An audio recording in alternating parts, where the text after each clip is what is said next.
கல்யாணம் ஃபிக்ஸ் ஆயிடுச்சா? தமிழ் மேட்ரிமோனிக்கு தேங்க்ஸ் சொல்லணும். 26 வருஷத்துக்கு முன்னாடி இதே தமிழ் மேட்ரிமோனி மூலமா தான் இவ அம்மாக்கும் கல்யாணம் பண்ணேன். கல்யாணம்னாலே தமிழ் மேட்ரிமோனி தான். என் வீட்டு கரண்ட் பில்லை திடீர்னு 100 விழுக்காடு ஏற்ற தெரியுது. என்னோட சொத்து வரி தண்ணி வரி திடீர்னு என்கிட்ட சொல்லாம கொள்ளாமல் ஏற்ற தெரியும் போது என் அக்கௌண்ட்ல வந்து ஒரு 10,000 ரூபாய் புதுசாக வரக்கூடாதா? எல்லாரும் பெரிய அதுதான் பிஜேபி எதுவும் பண்ணல இல்ல. நீங்க மத்தியில் இருக்கீங்களா? எங்களுக்கு ரெண்டும் தானே சார் கவர்மெண்ட். நான் பெட்ரோல் டீசல் என்ன அந்த கூட்டணி எல்லாம் முடிச்சிட்டு வருவேன் சார். நான் வந்து யார் ஜெயிப்பாங்கன்றதை விட நான் வந்து மக்களோட மனசாட்சியிலேருந்து நான் பார்க்குறேன். நைட்டில் போய் இருட்டில் காசு கொடுக்குறலாம் வேணாம், அது நல்லா இல்லை. அதனால நான் என்ன சொல்றேன்னா டீசெண்டாக அக்கௌண்ட்லேயே போட்டுருங்க. அக்கௌண்ட்ல போட்டு பிரச்சாரம் பண்ணுங்க. அது அபிஷியல் இல்லங்க, இது அன்அபிஷியலா கொடுக்குறது. அதாவது எங்க என்னன்னா எல்லாருக்குமே என்னன்னா 10,000 ரூபாய் 5,000 ரூபாய் லம்பா கோடி கணக்கில் அடிச்சுன்னு போறாங்க சார் அரசியல்வாதிங்க. மக்களுக்கு 10,000 5,000 தான் இன்னும் வச்சிருக்கிறாங்க. அப்போ இப்போ சிவபிரியன் அவர்கள் சொல்லும்போது இந்த உணவு திட்டம், காலை உணவு திட்டம், படிக்கிறதுக்கு இலவசம், மருத்துவம் அதெல்லாம் வரவேற்கும். 100 விழுக்காடு அப்படி தான் இருக்கணும். பண மதிப்பீடு பண்ண முடியுது.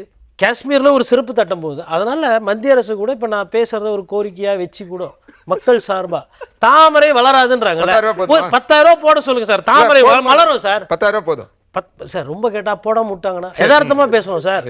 அதாவது 10,000 போட்டிருக்காங்க பீகார்ல, அதனால அவர் சொல்றாரு. அதனால சொல்றேன். சரி, பீகாரை விட பெரிய மாநிலம், நம்ம சிவிலைசேஷன்ல வளர்ந்துருக்கோம், இங்க வரி ஜாஸ்தியா 12,000 போடுங்க, குறைக்க கூடாது. ஆமா சார். இல்ல அண்ணா காலத்திலேயே நாங்க அரசியல் பதப்படுத்தப்பட்டவர்கள். வடக்கு வந்து தெற்கு வந்து ஒரு படி மேல. அப்படி நீங்க ஜிடிபி 11% வளர்ந்துருக்கோம் சார். முதல்வர் சொல்லியிருக்கிறேன். அதுதான் சார் 11% வளர்ந்துருக்கோம்ல. அப்ப 12,000 ரூபாய் கொடுங்க. அப்போ அப்படி பார்த்தா இப்ப வளர்ச்சி இருக்கு உண்மைன்னா நீங்க உங்க பெரியார் அண்ணாலாம் அதெல்லாம் நான் ஜீவாலாம் அப்புறம் நாங்க பேசுவோம், நிறைய நாங்க பேசிக்கிறோம். நீங்க அதெல்லாம் பேசாம இந்த ஒரு மாசம் மக்களை குசிப்படுத்துறது யாரோ, மக்களை திருப்திப்படுத்துறது யாரோ, மக்கள்கிட்ட வந்து அம்மா தாயே கொஞ்சம் பாஸ் செய்யுங்க அப்படிதான் கேட்கணும். உங்கள் விஜய் விஜய்னு டான்ஸ்லாம் போடக்கூடாது. நாங்கள் அந்த டான்ஸ் வேணா தேட்டரில் போய் பார்த்துக்கிறோம். வந்து நாடோரே நல்லோரே நல்லெண்ணம் கொண்டோரே நாளையின் நல்லதொரு தீர்ப்பினை வழங்கிடும் எசமானர்களே, வருகின்ற சட்டமன்ற தேர்தல் உங்கள் பொன்னான வாக்குகளை உங்கள் வீட்டு பிள்ளை தயவு செய்து போடுங்க அப்படி கேட்கணும்.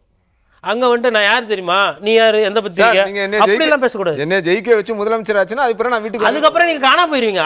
அதெல்லாம் கிடையாது. இது என்ன இது? இப்போ ஒரு பொருள் சந்தையில் போய் வாங்குறீங்கன்னா முன்பணம் கட்டணும்.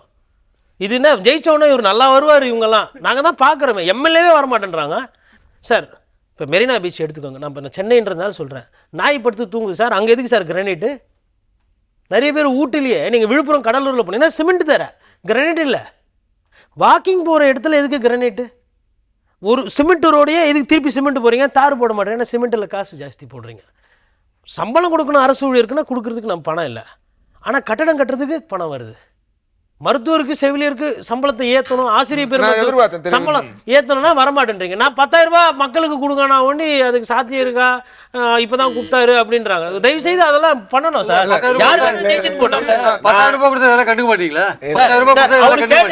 எதிர் ஓட்டுகள் யாருக்கு சார்? புரியுதுங்களா? எதிர் ஓட்டியும் வாங்கணும், சேர்த்து ஓட்டு சார்.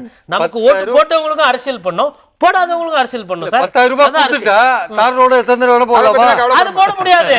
10,000 ரூபாய் இங்க கொடுத்துட்டா 10 வாட்டி தார் ரோடு போட்டு கான்ட்ராக்டர்கார குசிப்படுத்துறாரு.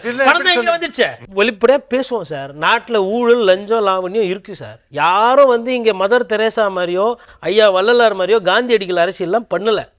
கேட்டா கொள்கைக்கு 4 பேரை சொல்லுவாங்க. நானும் அண்ணாவோட பெரிய பிரியமானவன் தான் நான், அதில் மாற்றுக்கிறது கிடையாது. ஒரு 3 மாதத்துக்கு அதெல்லாம் லீவ் விட்டுட்டு, ஏன்னா எல்லாரும் ஒன்று நீங்கள் வந்து அப்படியே கொள்கை பயங்கரமாலாம் கூட்டணி வைக்கல சார். இது வந்து பர்முடா ட்ரையாங்கிள் மாதிரி. மக்கள்கிட்டேருந்து வரியை வாங்கி கான்ட்ராக்டர்கிட்ட கொடுக்கணும், கான்ட்ராக்டர்கிட்ட துட்டு வாங்கி வீட்டுக்கு எடுத்துன்னு போயிடணும் அரசியல்வாதி. அப்புறம் தேர்தல் வரும்போது என்ன பண்ணனா அரசு கஜானாலேருந்து மக்கள்கிட்ட பணம் கொடுக்கணும், திருப்பி மக்கள்கிட்டேருந்து வரி வாங்கி கான்ட்ராக்ட் கொடுக்கணும், கான்ட்ராக்டர்கிட்ட அரசியல்வாதி வீட்டுக்கு எடுத்துன்னு போயிடணும். இதே தான் ரிப்பீட்டு. பர்முடா முல்லின்னு சொல்லாதீங்க. அங்க போற ஃப்ளைட்டே காணாம போதா, ஷிப்பே காணாம போதா. சிவபிரியன் சொன்ன மாதிரி கடைசியில் எங்க போகும்னு தெரியல, தலை மேல எவ்வளவு வரும்னு தெரியல. ஆனா ஒண்ணு சார், இப்படி போச்சுன்னா நம்மலாம் வந்து ஹாங்காங் சிங்கப்பூருக்கு நிகராக கரண்ட் பில் கட்டுவோம், தண்ணி வரி வந்து லண்டன் ஈக்குவலாக கட்டுவோம். அதாவது this bottle you see I am carrying, இங்கிலீஷில் பேசிட்டு ஜஸ்ட் 150 rupees அப்படின்பா. ஒரு காலத்து இது ஃப்ரீயாக இருந்தது.